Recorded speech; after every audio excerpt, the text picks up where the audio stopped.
নমস্কার বন্ধুরা, welcome back to my channel. শুরু করছি একটি ভিডিও। আমি আপনাদের সঙ্গে ভিডিওতে কথা বলবো কি আমার জাস্ট হাসি পাচ্ছে। যদিও আমি ভিডিওটা যখন আপনারা দেখছেন তখন অলরেডি হয়তো অনেকক্ষণ হয়ে গেছে সেই ভিডিওটির। কি দেখলাম আমরা, হ্যাঁ, ভাবা যায় একটা নাটক। এই নাটকটাকে নাটক বলবো, সার্কাস বলবো না যাত্রাপালা বলবো, কি বলবো বলুন তো। একজন দেখলাম বলেছেন যে সম্পর্কের সার্কাস, একদম পারফেক্ট বলেছেন উনি। আজকে সত্যি দুটো পয়সার জন্য মানুষ কতটা নিচে নামতে পারে তার জলজ্যান্ত প্রকৃষ্ট উদাহরণ দেখিয়ে দিল এই সুতপা। ভাবা যায় না ও যেটা করলো। ধরুন আমি ওর থেকেও ওর হাজব্যান্ডকে আমার খুব অবাক লাগছে যে তিনি কি করে এই জিনিসটা মেনে নিলেন, তিনি কি করে এটা করলেন। মানে আমরা তো সবাই দেখেছিলাম যে সে শাঁখা সিঁদুর সব খুলে দিয়েছে, তো সেগুলোকে আবার নতুন করে পড়া সমস্ত কিছু, কি নাটক কি নাটক। ঠিক আছে, নাটকের শেষ নেই। আচ্ছা, আর একটা জিনিস আমি বলি, যেটা হচ্ছে যে ও যখন গেছিল ওখান থেকে ওর ফ্ল্যাট থেকে বাড়ি, সেখানে দেখবেন বলেছিল আমি বাজার করে আনবো, টিফিন বক্স নিয়ে যাব। তো টিফিন বক্স যখন নিয়ে যাবে, তো টিফিন বক্সটা ওখানে কি জানতো যে ওর হাজব্যান্ড বাজার করে দেবে? এই যুক্তিগুলো তো আসছে না। আর সব থেকেও বড় কথা, আমার দেখে খুব খারাপ লাগছে, এমন কিছু ইমোশনাল ফুল মানুষ আছেন যারা বলছেন যে বাবা তুমি খুব ভালো করেছো, একদম সব ঠিক করে নিয়েছো সব কিছু। মানুষ ওকে কতটা ভালোবাসে, সেই ভালোবাসাটার সেই ইমোশনটার ও কি দাম দিচ্ছে সত্যি। একটা এই যে নাটকটা করেছে, বা এই যে আজকে যে জিনিসটা বললো যে আমরা একটা ডিসিশন নিয়েছি, কিছুদিন আমি ওখানে কিছুদিন এখানে, বা আমার হাজব্যান্ড যাওয়া আসা করবে, এটাই তো ওরা প্রথমে ঠিক করেছিল না? তো সেইটাকে একটা নাটক করে তারপরে সেটা আমাদের সামনে প্রেজেন্ট করা হলো। এটা যে নাটক ছিল সেটা তো বুঝতে কারোর অসুবিধা নেই না। এখন তো আমরা বুঝতে পারছি যে এটা পুরোপুরি একটা নাটক, কখনো বাস্তবে এই জিনিসগুলো ঠিক এইভাবে হতে পারে না। ঠিক আছে, এবারে কথা হচ্ছে যে ধরুন ও যে নাটকটা করলো, সেই নাটকটা ও কিন্তু জানে যে এগুলো নিয়ে প্রচুর আলোচনা হবে, এগুলো নিয়ে প্রচুর ভিডিওস হবে, এগুলো নিয়ে এই হবে, এগুলো নিয়ে সেই হবে। ইচ্ছাকৃতভাবে নিজেকে একটা পাবলিসিটি দেওয়ার জন্য বা নিজের একটা জায়গা করার জন্য ওয়াইটিতে কিন্তু করলো সমস্ত কিছু। ম্যান্ডি যেটা করেছিল, ম্যান্ডির তো কি বলবো, সেই জিনিসটা একটা অন্যরকম ছিল। ম্যান্ডির থেকে ইন্সপায়ার হলো, ম্যান্ডির ওই সিঁদুরদানের ওই সে ব্যাপারটা, সেটা থেকে ইন্সপায়ার হয়ে ও ওর লাইফেও প্রয়োগ করলো। ঠিক আছে, এবং সব থেকে খারাপ লাগছে যে এইরকম একটা জিনিস করলো এবং সেখানে কি না হলো আমরা সবাই দেখতে পেলাম, চুমাচাটি সমস্ত কিছু পুরো দেখিয়ে দিল। এইটা করে কি করতে চাইছে? এখন ট্রেন্ডিংয়ে চলছে মারিয়া, তো ওগুলো করেছিল জানি আমরা, চুমাচাটি ওগুলো সব দেখিয়েছিল, তারপরে সিঁদুরদান ম্যান্ডি দেখিয়েছিল, এইগুলো দেখিয়েও ফেমাস হতে চাইছে। সত্যি কি অদ্ভুত ব্যাপার না? এবং সব থেকে বড় অদ্ভুত হচ্ছে ওর হাজব্যান্ড এগুলোকে মেনে নিচ্ছে, ওর হাজব্যান্ড এগুলোতে সায় দিচ্ছে। এর থেকে বড় অদ্ভুত সত্যি আর কিছু হতে পারে না।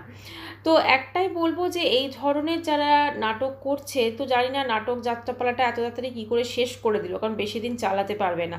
ওর ফ্ল্যাটে যে ওর হাজব্যান্ডের আনাগোনা সেটা কিন্তু মাঝে মাঝেই ধরা পড়ে যাচ্ছিল, তো সেখানে কিন্তু মানুষজন বুঝতে পেরে যাচ্ছিল। সেই কারণে কিন্তু ও বুঝে গেল যে আমি আর বেশি দিন চালাতে পারবো না, অতএব চলো আমি এই নাটকটার এখানে শেষ করি। এরপরে সত্যি কি ওর ব্লগে আর সেরকম ভিউজ আসবে? কারণ কোথাও না কোথাও আমরা তো দেখেছি ওর একটা একঘেয়েমি একটা জীবন বা একটা বোরিং লাইফ তো আছে অবশ্যই। সেখানে ওই ভাত গড় দিলাম, এই শেরুকে খাওয়ালাম, এই নিজে খেলাম, এই করলাম সেই করলাম, 4 টুকরো কাঁকরোল ভাজলে সেটাকেও ইয়ে করা। তো এই জিনিসগুলো দেখাবে নিত্য নতুন, এবং সেখানে কি সেই ভিউজটা সেই এইটার মতো উঠবে, নাকি ভিউজটার অবস্থা তো আরও খারাপ হয়ে যাবে, তাই না? কারণ মানুষজন ওকে কিন্তু অপছন্দ করা অলরেডি স্টার্ট করে দিয়েছে। ওর ভিডিওতে ভিউজ হয়তো হচ্ছে, কিন্তু ভালোবাসা কজন মানুষ ওকে দিচ্ছে? ভিউজ হয়তো হচ্ছে, কিন্তু ভালোবাসা ওর ভিডিওতে লাইক কজন মানুষ দিচ্ছে? ম্যাক্সিমাম তো নেগেটিভ কমেন্টস। এবং সত্যি কথা বলতে কি, ওই এখন যেটা মনে হচ্ছে ও সিরিয়ালে বোধহয় চান্স পেয়ে যাবে এরকম অবস্থা। কে একজন লিখেছে, তখন ও ওখানে অ্যান্সার দিয়েছে, যদি কোথাও থাকে চান্স আমাকে বলবেন। তো ও তো অবশ্য করেই বোঝা যাচ্ছে। তবে একটাই বলবো যে এই ধরনের নোংরামি করে কোনোদিনই ওয়াইটিতে বেশি দিন টিকে থাকা যায় না। ম্যান্ডি হয়তো একটা নোংরামি করেছিল বা যা কিছু করেছিল তাই তো ওর মধ্যে তো অ্যাকচুয়ালি তো ব্লগিং করার কোয়ালিটিস আছে না, ও তো মানুষকে নিত্য নতুন কন্টেন্ট দিয়েছে বা দেবে ভবিষ্যতে, তো সেইগুলো তো মানুষ দেখতে পছন্দ করে ওর লাইফস্টাইল। কিন্তু এর লাইফস্টাইল, এই ঘোড়ামুখী শুয়ের লাইফস্টাইল কজন মানুষ দেখতে পছন্দ করবে বলুন? ওই একই বোরিং লাইফস্টাইল। তো সেখানে মানুষজনেরও একটা বলা যেতে পারে একটা বোরিং ভাব চলে আসবে, এবং যত বোরিং ভাব চলে আসবে তখন তো কিন্তু ওর ব্লগে দেখবেন ভিউজটা কিন্তু আবার সেই 4000 2K এইগুলোই উঠবে, ঠিক আছে? মানে যতই হয়তো চেষ্টা করে ও হয়তো সেখানে 50K তুলেছিল, তারপরে দেখবেন ভিউজটা ওই 4K 3K যেমন হতো সেরকমই হবে। কারণ এখন তো নাটকটা তো ধরা পড়ে গেল, ও যে একটা নাটক করেছে সেই নাটক যাত্রাপালাটা পুরো নিজেই ও শিলমোহর দিয়ে দিল, ঠিক আছে? আর একটা অদ্ভুত জিনিস দেখবেন, ও যে শ্বশুর শাশুড়ির ওখানে গেল, ও তো মুখে বলছে আমি শ্বশুর শাশুড়ি মা এ করছে, কিন্তু তাদেরকে কিন্তু সেভাবে মানে তাদের উপস্থিতিও কিছুই দেখায়নি। আগে তো মাঝে মাঝে তবু দেখাতো, মানে তারা পোষ্যকে এত ভালোবাসছে, অথচ সে কিন্তু একবারও ক্যাপচারও পর্যন্ত করলো না, তাই না? শ্বশুরমশাই বকা দিল, তারপরও ক্যাপচার করলো না। তাহলে কি এই বাড়ি ছেড়ে চলে যাওয়া নিয়ে কি একটা অশান্তি হয়েছে? আর সব থেকে বড় কথা, ও অবশ্যই ফ্ল্যাটটা এই কারণেই নিয়েছে, সেটা রেন্টে নিক বা নিজের নিক, তবে মনে হচ্ছে রেন্টে নিয়েছে, সেটা নিক, সেখানে শুধুমাত্র যে ও ভিডিওটা একটু ভালো করে করতে পারবে, লাইটিংটা একটু ভালো হবে। আর সব থেকে হাস্যকর হয়েছে, আগের দিন যখন এসেছে তখন বলছে এখানে তো ওই রকম গদি নেই, ওখানে যেমন ফ্ল্যাটে আমি বসিয়েছি, মানে ফ্ল্যাটে আমি যেমন ম্যাট্রেস করেছি, তো এখানে ঘুম আসে কিনা দেখি। মানে কতটা মানে শিক্ষিত হয়েও কতটা অশিক্ষিত এবং কতটা আনকালচার যাকে বলে এই ধরনের জিনিস সে বলছে। মানে সত্যি কথা বলতে কি, বলে না যে শূন্য, মানে যার হয়তো কিছুই নেই তার আওয়াজটা দেখবেন প্রচণ্ড বেশি হয়, তাই না? তো সেরকমই ব্যাপার, শূন্য কলসির আওয়াজ বেশির মতো ব্যাপার হয়ে গেছে।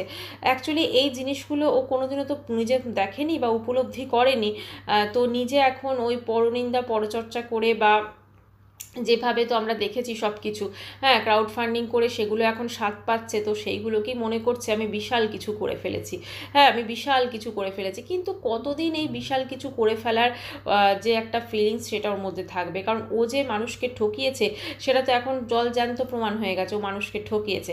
আর আজকে তো পরিষ্কার প্রমাণ হয়ে গেল যে ওর এইটাতে ওর হাজব্যান্ডও সাথ দিচ্ছে। মানে ও যে এত মিথ্যে কথা বলছে, ওইখানে কিন্তু ভেরু দাদাও ওকে সাপোর্ট করছে। একজন দিদি দেখলাম বলছিলেন যে ওর হাজব্যান্ড এবং ও দুজন মিলে মিথ্যা কথা বলে, একদম ঠিকই বলেছেন উনি। তো হ্যাঁ, দুজন মিলেই দেখছি এখন মিথ্যে কথা বলে, একটা মিথ্যা নাটক, মিথ্যা যাত্রাপালা সেটা নিয়ে কিন্তু চললো। তো এইভাবে বেশি দিন আমার মনে হয় না এগোনো যায়, এবং আমি একটাই বলবো যারা সহ ক্রিয়েটার আছেন আমার বা যারা ওর ভিডিওস দেখছেন, ওর ভিডিওস দেখা বন্ধ করুন। কারণ যত ওকে ভিউজ দেবেন তত কিন্তু ওর এরকমভাবে বারবারন্ত হবে, এবং ওকে নিয়ে আলোচনা পর্যালোচনা সব কিছু বন্ধ করে দিন। তারপরে দেখুন ঘোড়া নাচুক, মানে যা কিছু করুক সেটার কারোর এফেক্টই হবে না, এটাই হচ্ছে মেন কথা।